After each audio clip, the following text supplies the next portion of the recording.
الحمد لله الحمد لله نحمده ونستعينه ونستغفره ونؤمن به ونتوكل عليه ونعوذ بالله من شرور أنفسنا ومن سيئات أعمالنا من يهده الله فلا مضل له ومن يضلله فلا هادي له ونشهد أن لا إله إلا الله وحده لا شريك له ونشهد أن سيدنا ونبينا ومولانا محمدا عبده ورسوله أما بعد أعوذ بالله من الشيطان الرجيم بسم الله الرحمن الرحيم وذكر فإن الذكرى تنفع المؤمنين صدق الله مولانا العظيم اللهم صل على سيدنا محمد وعلى آل سيدنا محمد وبارك وسلم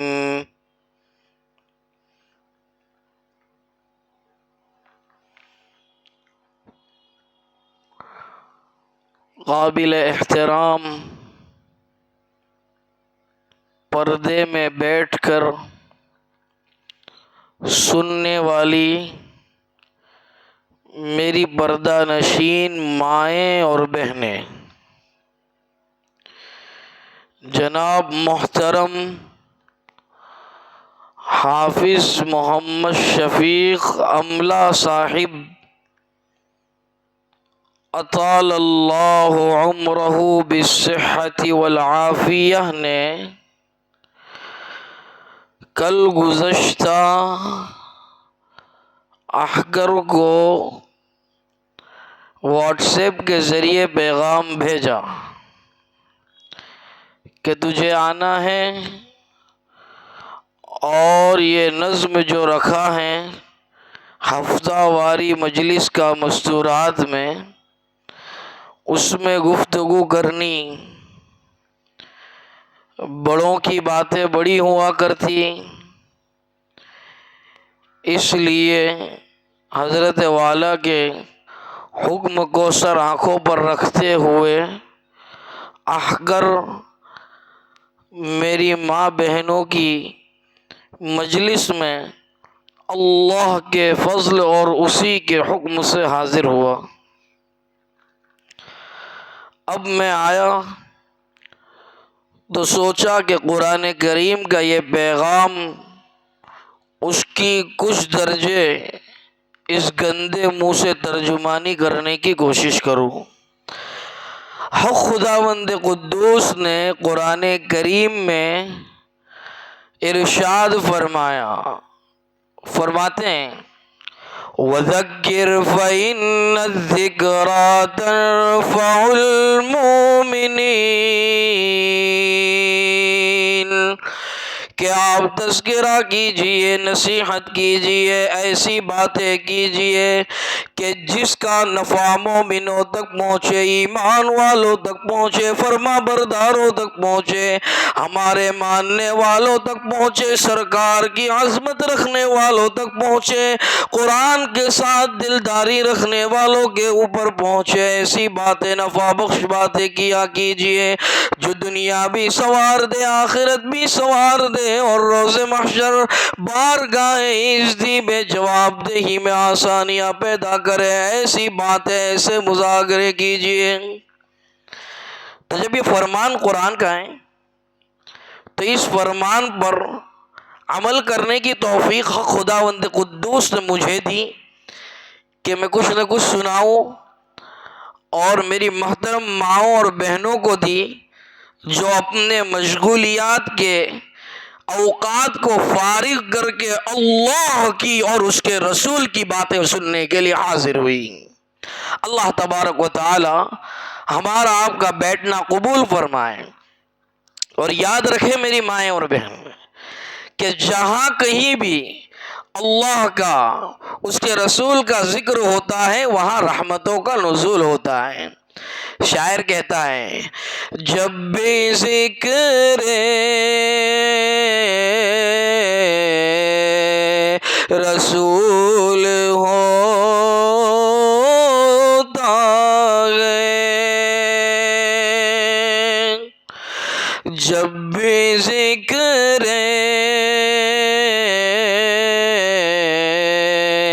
رسول ہوتا ہے، رحمتوں کا نزول ہوتا ہے، سب کرم سے نوازے جاتے ہیں،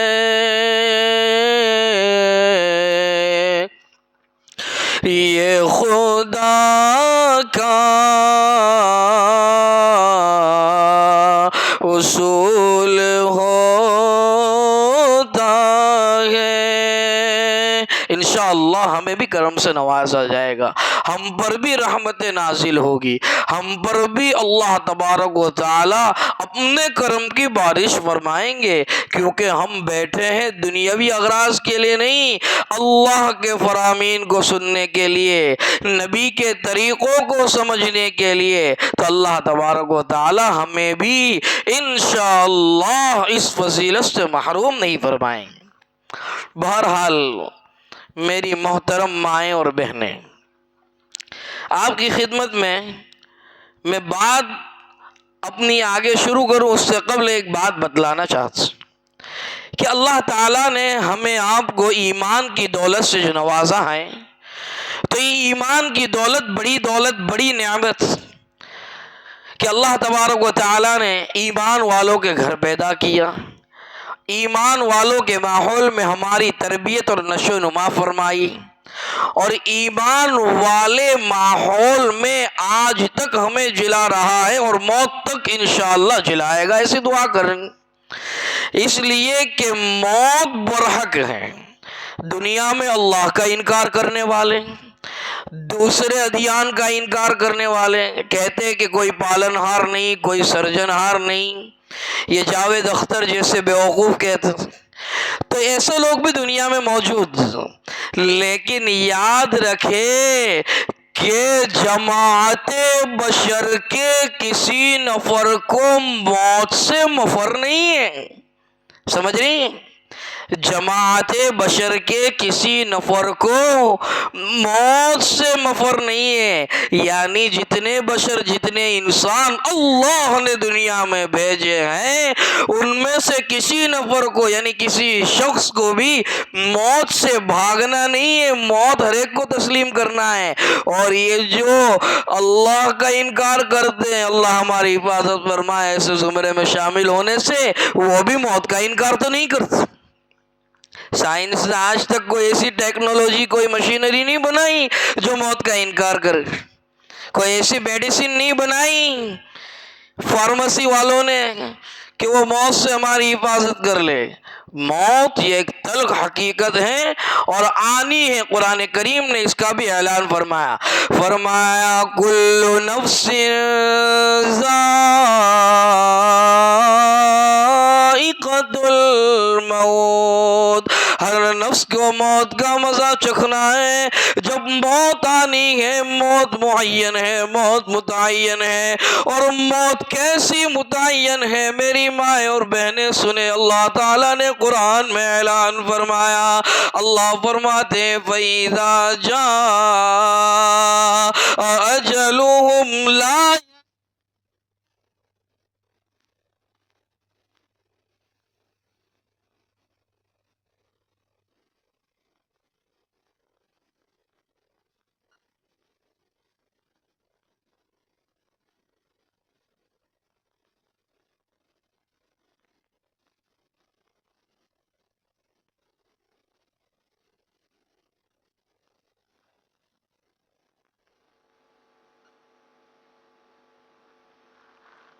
شروع ہو گیا؟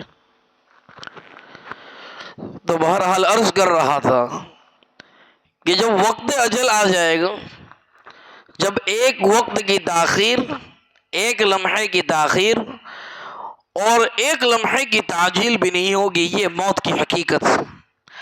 اور ہمارا تو ایمان ہی اس بات پر ہے کہ دنیاوی زندگی مختصر سی ہے، اور اس کے بعد ہمیشہ کی جو زندگی ہے وہ آخرت کی زندگی ہے، اللہ کے یہاں کی زندگی ہے۔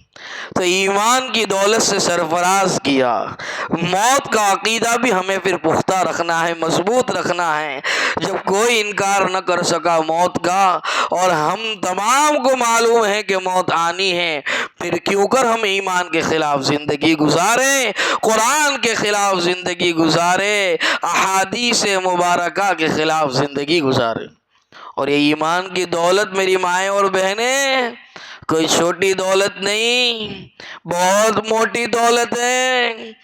آج کل ہم چھوٹی چھوٹی بات پر ناشکری کر بیٹھتی ہیں، شوہروں کے ساتھ جھگڑ بیٹھتی ہیں۔ آپ برا نہ ماننا کہ مولانا تو شوہروں کی کھینچ رہے اور ہم کو برابر سنا رہے۔ ارے آپ کی تو بہت خدمات، آپ کی تو بہت امداد ہے۔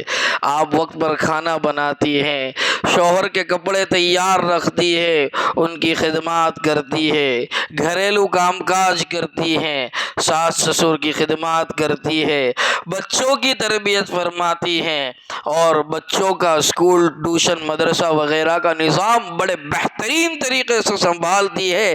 لیکن تمام کارہائے نمایاں کے بعد شوہر اور خاوند کے ساتھ ایک گستاخی اور ایک جملہ ناشکری کا ان تمام چیزوں پر پانی پھیر دیتے۔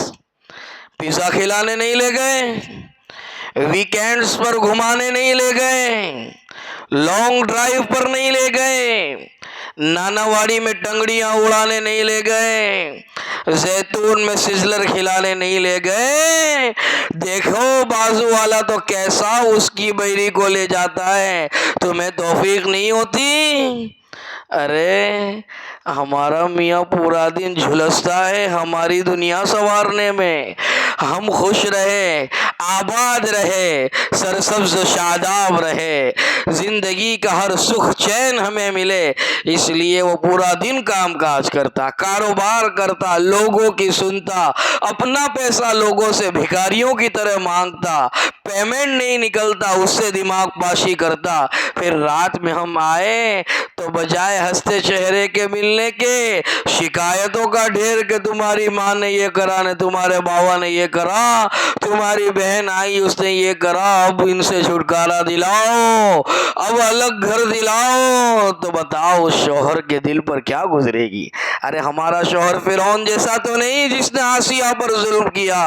حضرت آسیہ رضی اللہ تعالی عنہا نے ایمان قبول کیا، وقت کے نبی کی دعوت کو قبول کیا، فرعون نے مظالم ڈھائے، ظلم و ستم اور بربریت کی ایک مثال قائم کر دی، دھمکیاں دی، ڈرایا دھمکایا کہ چھوڑ دے اور آ جا واپس اپنے پرانے دین پر، ورنہ تجھ پر تیل کی کڑھائیاں اڈیل دوں گا، تجھے برہنہ کر کے لٹا دوں گا، تجھ پر کیلیں گاڑ دوں گا۔ لیکن یاد رکھے میری مائیں اور بہنیں وہ بھی ایک عورت تھی، کیسا ایمان تھا، کیسا مضبوط عقیدہ تھا، کیسی بہترین موحدہ تھی۔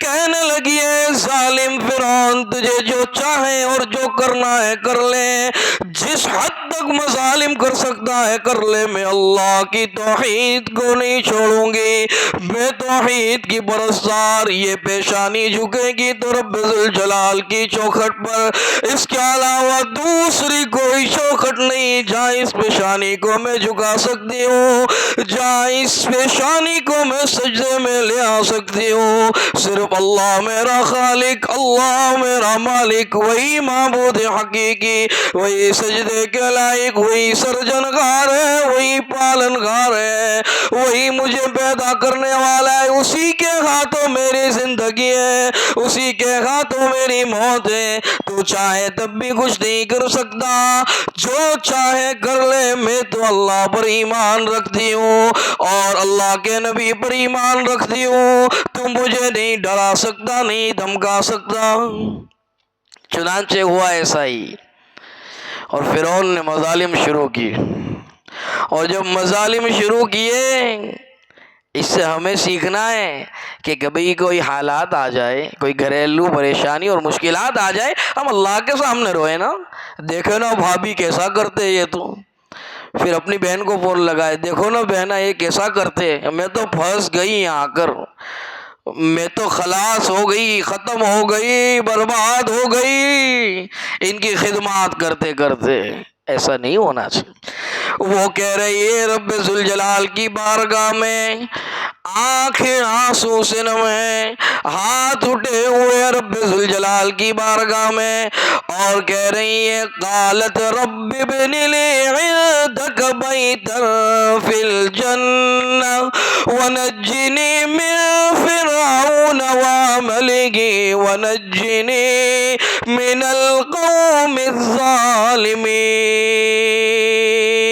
کہہ رہی ہے فرعون کی بیوی رب ذوالجلال کی بارگاہ میں ہاتھ اٹھا کر، اے رب ذوالجلال آپ میری مدد فرمائیے، آپ کے پاس دنیا میں تو آپ نے محلات میں رکھا، باغات میں رکھا، نعمتوں میں رکھا، لیکن ظالم خاوند دے دیا، آپ اپنے یہاں میرے لیے ایک محل تیار کروائیے، بہترین گھر تیار کروائیے، اور مجھے استقامت عطا فرمائیے کہ اس ظالم کے ظلم سے میں کہیں اپنے ایمان سے پھسل نہ جاؤں، کہیں ایمان سے ہاتھ نہ دھو بیٹھوں، کہیں میرا ایمان ڈگمگانے نہ لگے، آپ میری نصرت فرمائیے۔ انہوں نے یہاں وہاں باتیں نہیں کی، باتیں کی اللہ کی بارگاہ میں، اللہ سے راز و نیاز کی باتیں کی، اور اللہ سے مدد مانگی، اور اللہ سے نصرت مانگی، اور ایمان پر جمی رہی۔ میری ماں بہنیں، یہ ایمان ہم تک اس طرح پہنچا، اتنی قربانیاں دی دین کے لیے، توحید کے لیے۔ مسلمان خواتین کی بھی کوئی کم قربانیاں نہیں، آپ کی بھی بڑی قربانیاں ہیں، لیکن ناشکری والے جملے یہ رنج و غم و ملال کے سمندر میں ہمارے گھر کے مردوں کو ڈبو دیتے ہیں، ختم کر دیتے ہیں۔ ہم تو دعائیں مانگے، اللہ سے مانگے نا، کتنی بہترین دعائیں سرکار نے سکھلائی، ہم اس پر عمل کریں نا۔ فرمایا ربنا آتنا فی الدنیا حسنہ وفی الآخرۃ حسنۃ وقنا عذاب النار۔ اے اللہ دنیا بھی بہترین عطا فرما، دنیاوی زندگی بھی چین سکون راحت اور تیری مرضیات کے مطابق سوار دے، اور اخروی زندگی بھی اللہ بہترین بنا دے۔ اپنے برگزیدہ بندوں میں ہمارا شمار فرما، اپنی برگزیدہ بندیوں میں ہمارا شمار فرما۔ اے اللہ ہمیں جہنم کی آگ سے بچا لے، دوزخ کی حرارت سے بچا لے۔ اور دوزخ کی جب بات نکلی تو میں کہہ دوں ایمان کتنی بڑی دولت ہے۔ میں نے کہا نا کہ ایمان کے بغیر ہمارے کارہائے خیر بھی کوئی کام نہیں آئیں گے۔ ایک مختصر سے واقعے سے یہ سمجھانے کی کوشش کرو کہ چچا ابو طالب نبی کریم صلی اللہ علیہ وسلم کے چچا ہیں، بڑی نصرت فرمائی سرکار کی، شیب ابی طالب میں بھی 3 دن تک ساتھ رہے اور بڑی نصرت فرمائی دین کی، اور جو کوئی نقصان پہنچانا چاہتا آڑ بن کر کھڑے ہو جاتے اور نقصان سے بچا لیتے تاجدار مدینہ محمد الرسول اللہ صلی اللہ علیہ وسلم۔ آخری وقت آیا، دیکھیں ہم یوں سوچے کہ ایمان اختیاری ہے، نہیں، ایمان تو اسے ملتا ہے، یہ دولت تو اسے ملتی ہے، یہ نعمت تو اسے ملتی ہے، یہ تونگری تو اسے ملتی ہے جسے میرا رب چاہے۔ آخری وقت آیا، 2 گروہ موجود ہیں، ایک گروہ سے نبی کریم صلی اللہ علیہ وسلم تلقین فرما رہے ہیں، ایک مرتبہ چچا جان میرے کان میں کلمہ توحید تو پڑھ دینا، میں گواہی دوں گا رب ذوالجلال کے حضور کہ آپ ایمان پر دنیا سے تشریف لے گئے۔ اور دوسری طرف کفار کا گروہ، گمراہوں کا گروہ اور ان کی جماعت، وہاں سے کہا جا رہا ہے، آر دلائی جا رہی ہے، ارے کیا اپنے آباء و اجداد کے دین کو چھوڑ دو گے؟ کیا اپنے آباء و اجداد کے دین سے رخ پھیر کر دنیا سے جاؤ گے؟ دنیا تھوکے گی، دنیا تمہارے خلاف باتیں کرے گی، اور دنیا تمہارے تذکرے کرنا پسند نہیں کرے گی۔ اور ہوا یہی کہ کلمہ نہیں پڑھا اور دنیا سے چلے گئے۔ اب تو نبی بھی جسے چاہے اس واقعے سے پتہ چلا ہدایت نہیں دے سکتے، نبی کی دعا ہدایت ضرور دلوا سکتی ہے۔ حضرت عمر اللہ کے نبی کی دعاؤں ہی کا تو نتیجہ ہے، اللہ کے رسول نے دعا میں تو عمر کو مانگا ہے تب جا کر عمر ملے ہیں، لیکن چاہے تو نہیں دے سکتے، دعاؤں سے منوا ضرور سکتے ہیں، اس لیے کہ قادر مطلق یہ تو اللہ کی ذات۔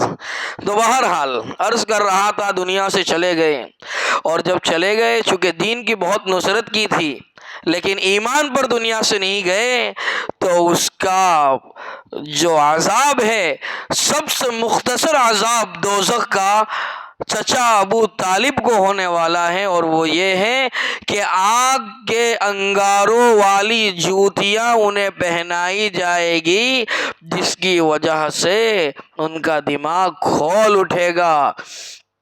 اور اللہ تعالیٰ نے قرآن میں نبی کریم صلی اللہ علیہ وسلم کو ارشاد فرمایا، اِنَّكَ لَا تَهْدِي مَنْ أَحْبَبْتَ وَلَكِنَّ اللَّهَ يَهْدِي مَن يَشَاءُ، کہ آپ ہدایت نہیں دے سکتے کسی کو، آپ کسی کو راہ راست پر نہیں لا سکتے، صراط مستقیم پر نہیں لا سکتے جب تک اللہ اس کے لیے راہ راست کے اور صراط مستقیم کے فیصلے نہ کر دے، اللہ اس کے لیے مغفرت کے پروانے جاری نہ کر دے، اللہ اس کے لیے ایمان والوں کے زمرے میں جگہ پیدا نہ کر دے، تب تک راہ راست پر لانا اور ہدایت کا دینا ہے نبی جی آپ کے ہاتھ میں بھی نہیں۔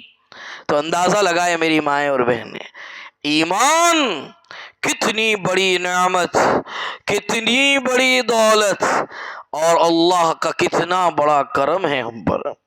حضرت ذنیرہ رضی اللہ تعالی عنہ یہ ایمان قبول کر چکی تھی، چپکے ایمان لے آئی تھی، اور ابو جہل جیسے درندے کی خادمہ تھی۔ حافظ صاحب، حضرت ذنیرہ ابو جہل کی خادمہ تھی۔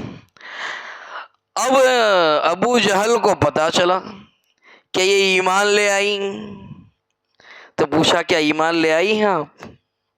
فرمایا جی ہاں ایمان لے آئی۔ تو کہا کہ آپ کی بڑی عمر ہے، آپ ظلم و ستم اور مظالم برداشت نہیں کر پائے، اس لیے آپ لوٹ آئیں، اپنے پرانے دین کو اختیار کر لیں، محمد کی تعلیمات کو چھوڑ دیں اور محمد کے لائے ہوئے دین سے رجوع کر لیں۔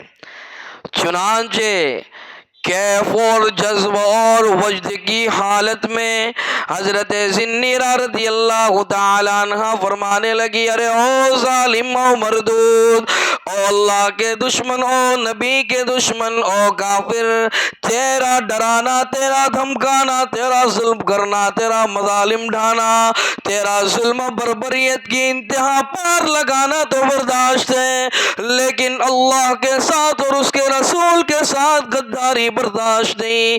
چاہے اتنا ظلم کر لے، چاہے اتنا پریشان کر لے، چاہے اتنا حیران کر لے، میں نہیں چھوڑوں گی جب کہ میں نے پڑھ لیا اشہد ان لا الہ الا اللہ واشہد ان محمدن عبدہ ورسولہ، کہ میں ایمان لائی اللہ پر اور گواہی دیتی ہوں کہ اس کے علاوہ کوئی عبادت کے اور پرستش کے لائق نہیں، اور گواہی دیتی ہوں اس بات کی کہ تاجدار مدینہ محمد الرسول اللہ صلی اللہ علیہ وسلم یہ اللہ کے بندے ہیں، اس کے رسول ہیں اور آخری نبی ہے، میں ان کے رسالت کو تسلیم کرتی ہوں۔ چنانچہ ظالم ابو جہل نے یہی کیا، اپنے دوستوں کو بلایا، ظلم کرنا شروع کیا، مارنا شروع کیا، مارتا گیا مارتا گیا مارتا گیا، برداشت کرتی رہی، سہتی رہی، لیکن احد احد سے نہ مکری، اللہ کی توحید نہ چھوڑی، موحدہ رہی، توحید پر ثابت قدم رہی، چاہے اتنا مار لے میں اپنا دین نہیں چھوڑوں گی، میں سرکار کے لائے ہوئے دین کو فراموش نہیں کروں گی۔ آخر میں غصے سے آگ بگولا ہو گیا اور جو ایک برچھا برسایا، حضرت ذی رضی اللہ تعالیٰ عنہ کی بینائی جاتی رہی، اور جب بینائی جاتی رہی تو ٹھٹھا اڑانے لگا ظالم ابو جہل اور کہنے لگا دیکھا ہمارے معبودوں نے ان کا دین چھوڑنے کی وجہ سے تمہاری بینائی کو چھین لیا، تمہاری آنکھوں کی روشنی کو دین کو چھوڑنے کی وجہ سے چھین لیا۔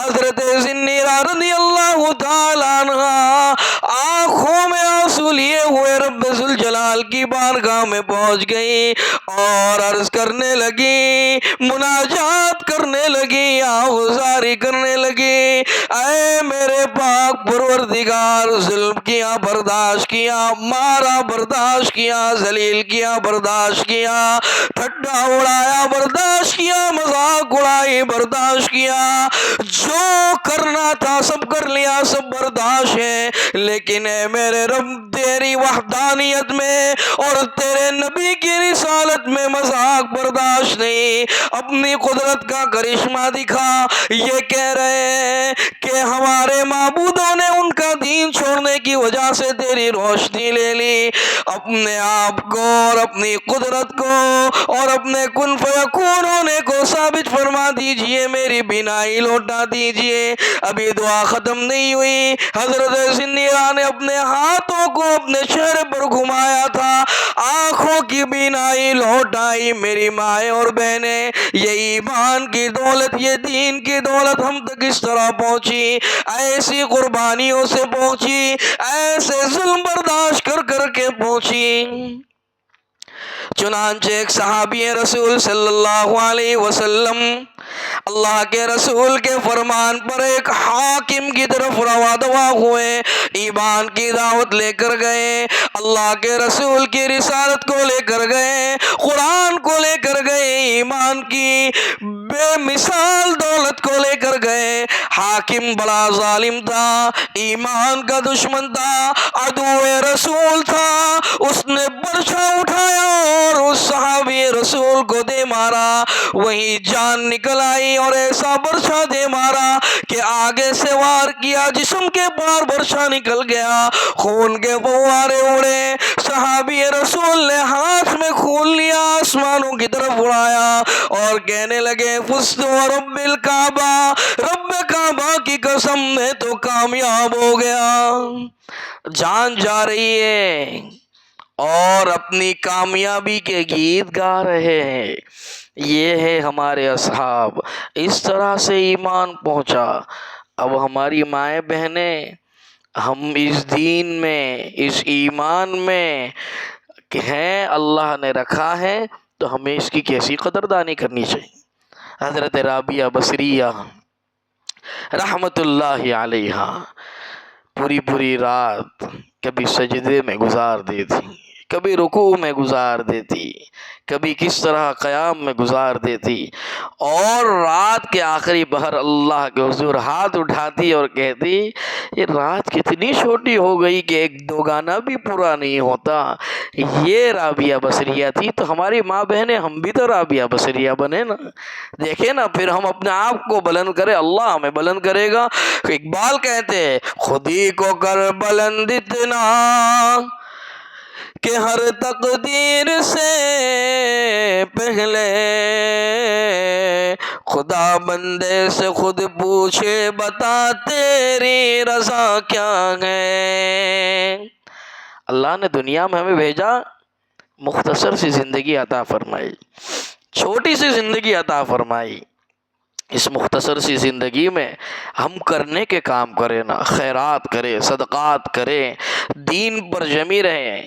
خیرات کسے کہتے ہیں؟ جیب میں 10,000 ہو اور 100 روپے دے، اس کو خیرات کہتے ہیں؟ نہیں، خیرات تو اسے کہتے ہیں جو حضرت امی عائشہ صدیقہ رضی اللہ تعالی عنہا نے فرمائی۔ کیا کیسی خیرات فرمائی؟ ایک یہودیہ امی عائشہ کے دربار میں پہنچی۔ جب پہنچی تو کہنے لگی کہ کچھ ہو تو دے دیجئے، میں بڑی ضرورت مند۔ امی عائشہ صدیقہ رضی اللہ تعالیٰ عنہ ابھی روزے سے، گھر میں صرف ایک کھجور ہے، وہ بھی اس یہودن کو، اس یہودیہ کو صدقہ کر دی۔ اسے کہتے خیرات۔ ہم سے ایسے تقاضے تو نہیں مانگے جاتے، اس کے باوجود ہم دین کی تعلیمات سے روگردانی کریں، پردے کا اہتمام نہ کرے، شوہروں کی اور خاوندوں کی ناشکری کرے، نمازوں کی پابندی نہ کرے، تلاوت کا ماحول گھر میں نہ بنائیں، تو پھر میری مائیں اور بہنیں ہم روز محشر کیا منہ دکھائے گی اللہ کو؟ کیسے امی عائشہ سے ملاقات کرے گی؟ کیسے جنت کی سردار حضرت فاطمۃ الزہرا رضی اللہ تعالی عنہا سے ہم چہرہ ملائے گی؟ سیدۃ نساء اہل الجنہ، جنت کی عورتوں کی سردار ہے حضرت فاطمۃ الزہرا رضی اللہ تعالی عنہا۔ جب تذکرہ چھڑا تو کہتا چلوں کہ کتنی بابرکت اور پاک خاتون اور کیسی پختہ ایمان والی موحدہ خاتون گزری۔ سرکار کی 4 صاحبزادیاں، تمام صاحبزادیوں میں سب سے محبوب صاحبزادی حضرت علی کرم اللہ وجہہ کی شریک حیات، رفیق حیات حضرت فاطمۃ الزہرا رضی اللہ تعالی عنہا فراش علالت پر موجود ہیں، محمد الرسول اللہ صلی اللہ علیہ وسلم پر، اور مرض الوفات میں موجود ہیں محمد صلی اللہ علیہ وسلم۔ پہنچ رہی ہے خدمت میں، رو رہی ہے، آوازاری کر رہی ہے، او میرے پیارے ابا، او میرے جگر کے اور میرے لخت جگر ابا، آپ کو کیا ہو گیا؟ کیا بیماری ہو گئی؟ کیا پریشانی ہو گئی؟ بتائیں نا ابا۔ اللہ کے رسول صلی اللہ علیہ وسلم نے راز کی بات کان میں کہہ دی۔ چند روز بچے ہیں، اس کے بعد اس دار فانی کو الوداع کہہ جاؤں گا۔ زاروں قطار رونے لگی، ہچکچانے لگی، بلکنے لگی جنت کی سردار حضرت فاطمۃ الزہرا رضی اللہ تعالی عنہا۔ کچھ دیر کے بعد سرکار نے ایک دوسری بات بیان فرمائی، پھر بڑی خوش ہو گئی، بڑی شادماں ہو گئی، بڑی مسرت کے ساتھ اور بڑی تمازت کے ساتھ اور بڑی بشاشت کے ساتھ نظر آنے لگی۔ اور پتہ چلا پھر کہ وہ بات کیا تھی کہ نبی کریم صلی اللہ علیہ وسلم نے پیشین گوئی فرمائی، فکر نہ کرنا فاطمہ، میرے اس دنیا سے پردہ فرما جانے کے بعد کچھ ہی روز میں، کچھ ہی ماہ میں تو بھی میرے پاس چلی آئے گی، رب حقیقی سے ملاقات کے شوق میں اور نبی کریم صلی اللہ علیہ وسلم اور اپنے پیارے بابا جان سے ملاقات کے اشتیاق میں جھومنے لگی اور خوش ہونے لگی۔ اپنی موت کی خبر سن کر خوش ہو، یہ نبی کی بیٹی ہو سکتی ہے، ہماری تمہاری بیٹی نہیں ہو سکتی۔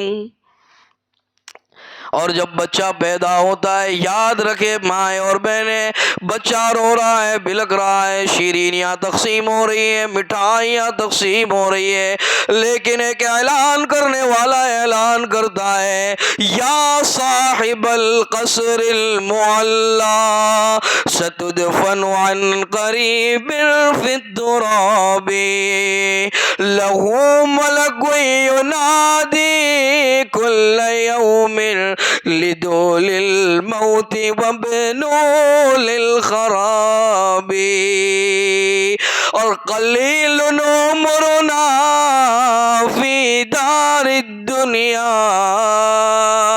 ومرجعنا الی بیت التراب۔ اے بڑے بڑے محلات میں رہنے والے، بڑے بڑے محلات میں نشو و نما پانے والے، یاد رکھ کل تیرا وقت آئے گا، مٹی کے حوالے کر دیا جائے گا، موت وقت اجل ہے، اور وقت اجل آ گیا، ذرہ برابر اس میں کمی نہیں ہوگی، کوتاہی نہیں ہوگی، عجلت نہیں ہوگی، تاخیر نہیں ہوگی۔ اور یہاں دنیا کے اندر بہت کم عمر لے کر آئے اور مٹی والے اور جرثومے والے گھر میں ہمیشہ کی زندگی گزارنی، اللہ کو چہرہ دکھانا، سرکار سے ملاقات کرنا، منکر نکیر کے سوالات کے جواب دینا ہے، یہ زندگی۔ اور اتنی مختصر سی زندگی میں ہم اپنے ایمان کی قدر نہ کرے میری مائیں اور بہنیں تو پھر کیا بات بنے گی؟ بتائیے، ہمارا آپ کا سب کا مطمع نظر اللہ کی رضا ہو، ایمان کی پاسداری، ایمان کا لحاظ ہو، اس لیے کہ ایک دن یہاں سے دنیا کو چھوڑ کر جانا ہے، اور جب ہم ایمان کی قدر کریں اللہ بھی ہماری قدر فرماتے ہیں۔ میں نہیں کہتا، یہ اصحاب کے واقعات سے پتہ چلتا کہ ہمارے اصحاب کی قربانیوں کی قدر خود اللہ تعالی فرماتے ہیں۔ واقعہ سنت صحابی رسول صلی اللہ علیہ وسلم حضرت عبداللہ ذو البجادین، یہ صحابی مدینہ المنورہ سے کچھ دوری پر ایک بستی ہے، وہاں مقیم تھا رہتے تھے۔ پتہ چلا کہ یثرب کے اندر، اور مدینہ المنورہ کا پہلے نام یثرب تھا، پھر مدینہ المنورہ نام ہو سرکار کی آمد ہو، وہاں ایک پیغمبر آئے، چوری چھپ کے چلے گئے ذو البجادین، جب گئے نبی کو دیکھا، چپکے سے ایمان قبول کر لیا۔ ہم کو تو چپکے ایمان پر عمل نہیں کرنا پڑتا، اوپن اینڈ شٹ ایمان پر عمل کرنے کا ہمارے پاس موقع ہے۔ مساجد میں اذانیں ہو رہی ہے، نمازیں ہو رہی ہے، مدارس کا ماحول ہے، گھر میں دینی ماحول ہے، قرآن کریم طاقچوں میں پڑے ہوئے ہیں، اتنی اللہ تبارک و تعالیٰ نے عافیت دی، پھر بھی ہم عمل نہیں کرتے۔ اور ان کو کتنی تنگی تھی، کتنے دشمنان تھے، اس کے باوجود ان کا عمل تو دیکھیں، ایمان قبول کر لیا چپکے، اب چلے آئے اپنی بستی میں واپس۔ اب جب بھی محمد الرسول اللہ کی بات نکلتی متوجہ ہو جاتے ہیں، وہ کیسی محبت تھی کہ ایک دم بھی چھپ نہ سکی، جب ذکر یار ہوا یہ خوشی سے اور عشق سے مچل گیا، ایسی محبت۔ تو گھر والوں کو شک ہونے لگا کہ جب بھی محمد کی بات نکلتی ہے بڑا متوجہ ہو جاتا ہے۔ چچا جان نے پوچھا، کیا بھائی ایمان قبول کر لیا، اس محمد کا کلمہ پڑھ لیا؟ کہا جی ہاں پڑھ چکا ہوں میں، اشہد ان لا الہ الا اللہ و اشہد ان محمد عبدہ و رسولہ۔ تو کہا کہ 2 آپشن ہے تیرے پاس، you have 2 options۔ تو فرمایا ذو البجادین نے، کون سے 2 آپشنز؟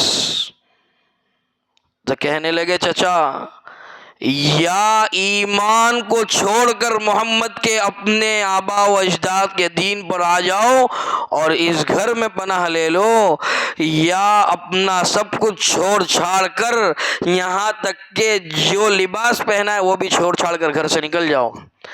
تو کہا حضرت ذو البجادین نے کہ او چچاؤ میرے گھر والوں، گھر چھوڑنا گوارا، کپڑا چھوڑنا گوارا، چھت چھوڑنا گوارا، رشتہ دار چھوڑنا گوارا، اہل خانہ کو چھوڑنا گوارا، لیکن سرکار کے دین کو چھوڑنا گوارا نہیں، توحید کو چھوڑنا گوارا نہیں، رسالت کی گواہی کو پیروں تلے روندنا گوارا نہیں۔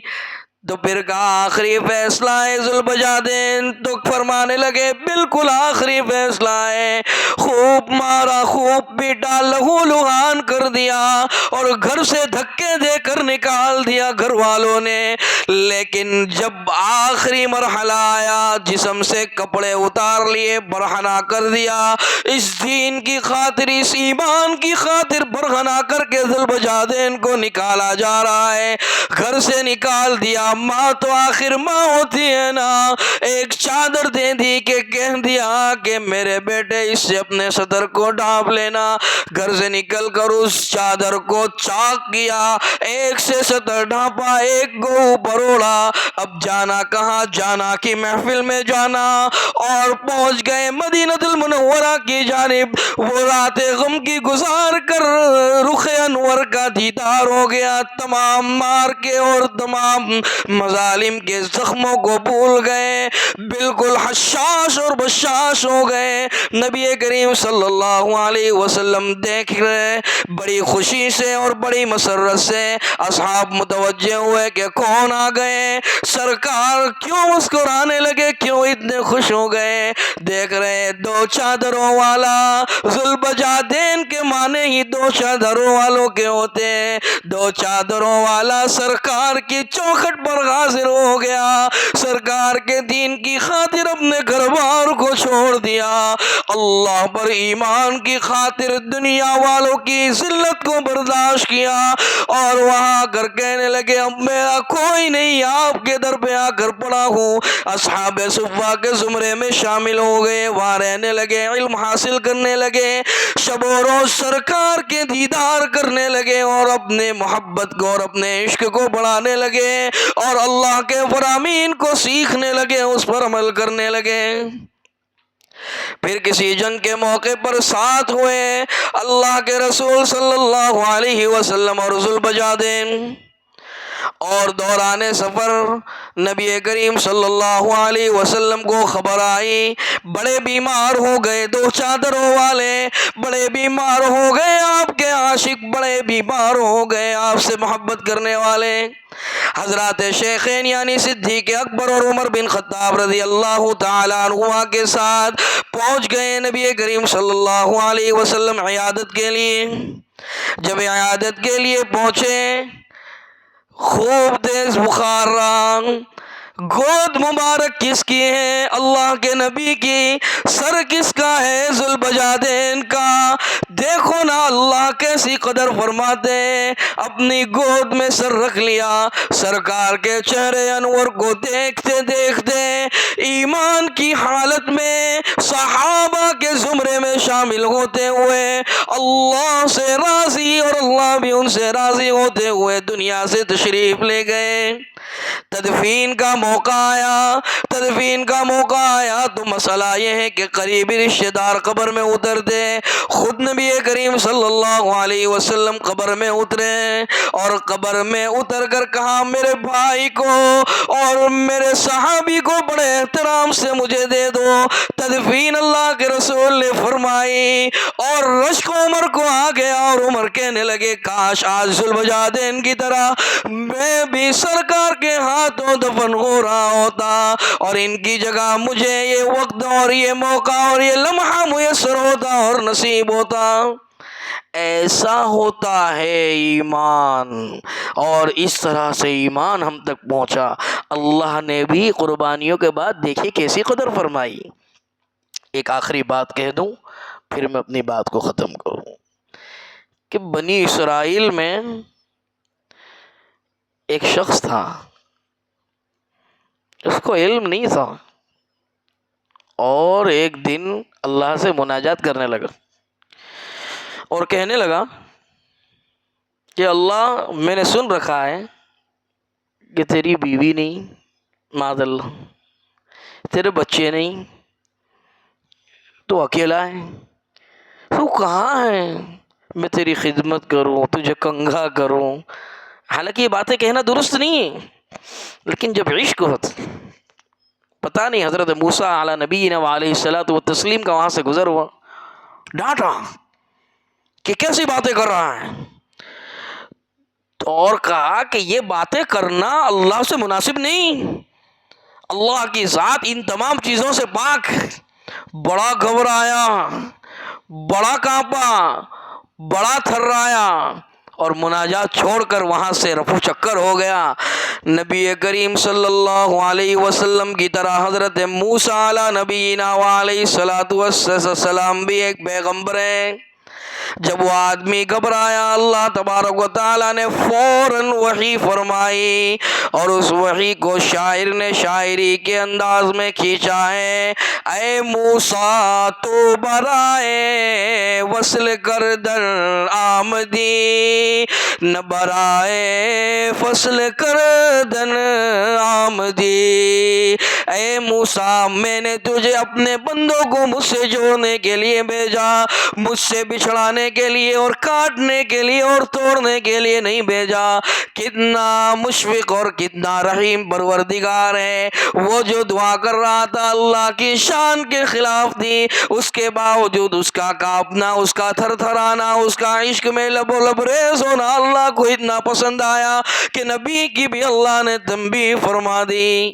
اتنا رحیم پروردگار، اتنا کریم پروردگار، لیکن میری مائیں اور بہنیں ان تمام چیزوں کے بعد، اور میں نے کچھ واقعات سنائے، ان تمام واقعات کی روشنی میں ہم یہ سوچیں نا کہ کیا ہم اپنے ایمان کی صحیح معنوں میں قدردانی کرنے والی ہے بھی یا نہیں؟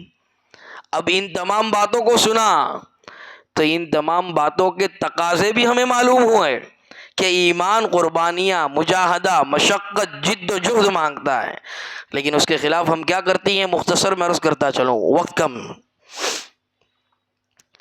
ہم کر رہی ہیں فضول خرچی، میک اپ میں پیسہ اڑا رہی، بازاروں میں شاپنگ میں پیسہ اڑا رہی، اور کیا کہتے ہیں کہ ہمارا جسم ہماری مرضی، ہمارا پیسہ ہماری مرضی۔ نہیں، کس نے بولا تمہارا پیسہ؟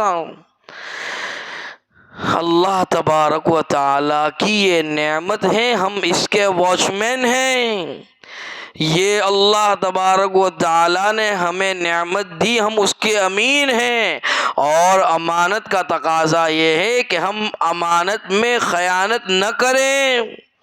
ہم اپنا پیسہ کب، کہاں، کیسے استعمال کرتی ہیں، ہم کو اللہ کو جواب دینا پڑے گا۔ We have to reply in front of حق سبحانہ و تعالی. And remember what we are doing, what we are talking, where we are going, what we are seeing, what we are listening, what we are doing, where we are going, this all of the things are under the surveillance of Almighty حق سبحانہ و تعالی۔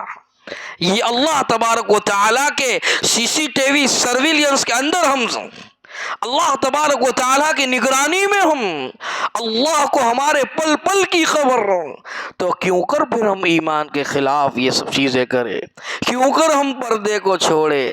کیوں ہم پڑوسن کے ساتھ دشمنی رکھیں؟ کیوں ہم اپنی نڑن بھوجائی کی غیبت اور برائی کریں؟ کیوں ہم اپنی ساسو ماں کی برائی کریں؟ اور کیوں ساسو ماں بہو رانی کی برائی کریں؟ کیوں نڑن بھوجائی مل کر شوہروں کی اور بھائی کی برائی کریں؟ یہ سب ایمان کے تقاضوں کے خلاف۔ اور ایمان کتنی بڑی نعمت ہے، میں نے آج کچھ واقعات سنا کر آپ کی خدمت میں ایمان کی اہمیت کو سمجھانے کی کوشش کی، اور ایمان کے تقاضوں کے خلاف بہت ساری باتیں آج کل ٹرینڈنگ میں ہیں، لیکن کچھ باتیں میں نے آپ کی خدمت میں عرض کی۔ وقت ہو گیا ہے، جو وقت مجھے دیا گیا تھا اللہ تبارک و تعالی ہمارا آپ کا بیٹھنا قبول فرمائے، ایمان کی حقیقی معنوں میں قدردانی کرنے کی توفیق عطا فرمائے، اور ایمان پر دنیا سے جانا یعنی حسن خاتمہ ہم تمام کو نصیب فرمائے۔ انہی چند گزارشات کے ساتھ میں اپنی بات کو ختم کرتا ہوں۔ وآخر دعوانا ان الحمد للہ رب العالمین۔ بسم اللہ سبحانک اللہم وبحمدک وتبارک اسمک وتعالی جدک ولا الہ غیرک، آتنا فی الدنیا حسنۃ وفی الآخرۃ حسنۃ وقنا عذاب النار، وقنا عذاب القبر، وقنا عذاب الفقر، وقنا عذاب الحشر، وقنا عذاب الدین، واحشرنا یوم القیامۃ مع المتقین مع الابرار، یا عزیز یا غفار برحمتک نستغیث، اللہم انا نسألک العفو والعافیہ فی الدنیا والآخرہ، ربنا آتنا فی الدنیا حسنۃ وفی الآخرۃ حسنۃ وقنا عذاب النار، وقنا عذاب القبر، وقنا عذاب الفقر، وقنا عذاب الحشر، وقنا عذاب الدین، واحشرنا یوم القیامۃ مع المتقین مع الابرار، یا عزیز یا غفار برحمتک نستغیث، اللہم انا نسألک علما نافعا ورزقا واسعا وحلالا طیبا وشفاء من كل داء وجسما عاملا وعملا متقبلا ولسانا ذاكرا وقلبا ذاكرا ولسانا شاكرا وقلبا شاكرا وتوبة قبل الموت وراحة عند الموت ونجاة بعد الموت، یا ربنا لا تجعلنا فتنة للقوم الظالمين ونجنا برحمتك من القوم الكافرين، یا ربنا لا تسلط علينا من لا يرحمنا، ارحمنا یا مولانا وانت ارحم الراحمین۔ اے اللہ، نبی کریم صلی اللہ علیہ وسلم نے اپنی زندگی میں جن جن باتوں کو ایمان کے تعلق سے اور عباد الرحمن کی صفات کو اے اللہ ہم تمام کے اندر مقدر فرما، ہم تمام کے حق میں مقدر فرما، اور جتنی خیر و بھلائیاں سرکار نے مانگی ہم تمام کے حق میں مقدر فرما، جن شرور و فتن سے نبی کریم صلی اللہ علیہ وسلم نے زندگی کے ہر مرحلے میں پناہ چاہی ہے، ان تمام شرور و فتن سے ہماری جمی امت مسلمہ کی حفاظت فرما۔ اے اللہ، جتنی حاضرین ہماری مائیں اور بہنیں ہیں ان تمام کی جائز حاجتیں، مرادیں، تمنائیں سب تو جانتا ہے، دست غیب سے ان تمام حوائج کی حاجت براری فرما۔ اے اللہ، اے اللہ، ہمیں مانگنا نہیں آتا، ہم نے مختصر میں تجھ سے مانگا، اے اللہ تو تفصیل سے ہمیں عطا فرما۔ اے اللہ، ہم نے اپنی اوقات سے مانگا، تو اپنی شان عنایت فرما، اور یہ ٹوٹی پھوٹی دعائیں محض اپنے فضل و کرم حبیب پاک صلی اللہ علیہ وسلم کے صدقے طفیل قبول اور منظور فرما، بفضل سبحان ربک رب العزت عما یصفون، سلام علی المرسلین والحمد للہ۔